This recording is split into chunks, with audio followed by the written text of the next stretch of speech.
Hey everybody, welcome back to Emoji Reviews. Today we are taking a look at the Supervillain emoji.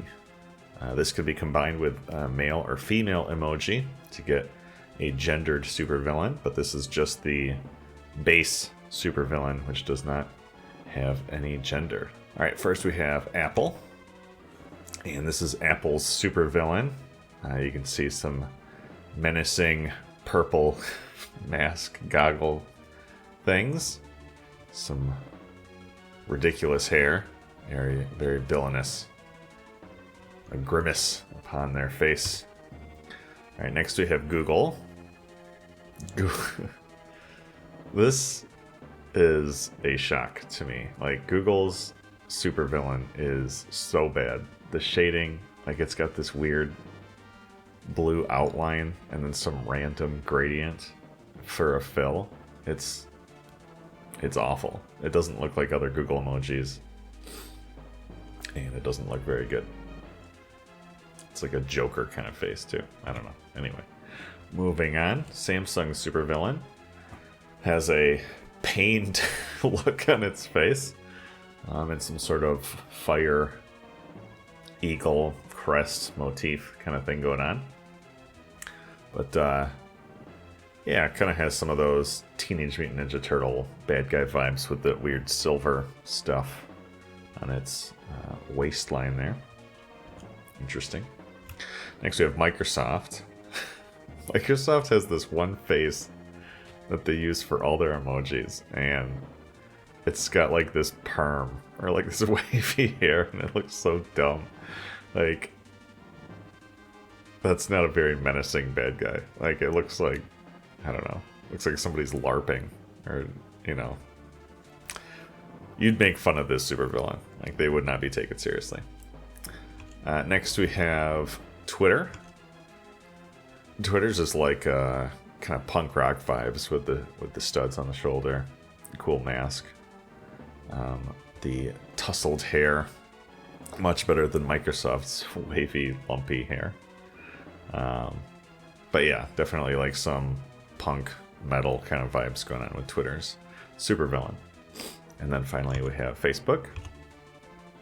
And Facebook, yeah, no gender there. It's a generic muscular being with a full gas mask on.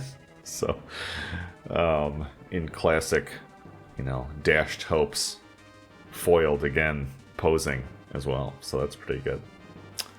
So, today's superstar is Facebook, because that's just such a good approach to the base supervillain, where a gender is not specified. It's like, yeah, you have no idea who's under the mask. It's perfect.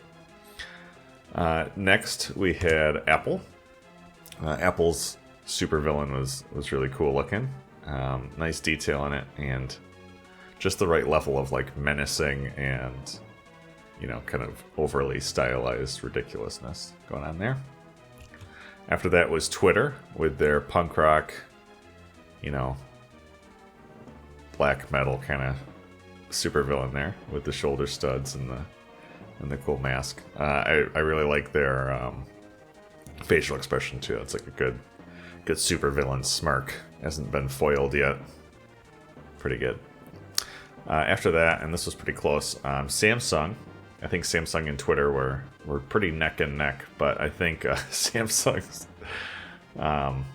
looks pretty uncomfortable, and Twitter is much more sure of itself. So, you know, confidence goes a long ways. And I think it really helped out Twitter's supervillain. But yeah, Samsung, also a good design, just not quite to the level of the other ones. After that was Microsoft with their goofy like white collar supervillain with the football shoulder pads that they stole from somewhere. I don't know. I just can't take them seriously. They look pretty dumb. But the worst one by so much, which is really shocking because Google is usually pretty good. Google came absolutely dead last on this one. I mean, it's a terrible, terrible emoji. I don't know if they had an intern make it and forgot to update it to the final design or something, but back to the drawing board for that one, guys. All right, Well, that's it for the supervillains, and we'll see you next time on Emoji Reviews.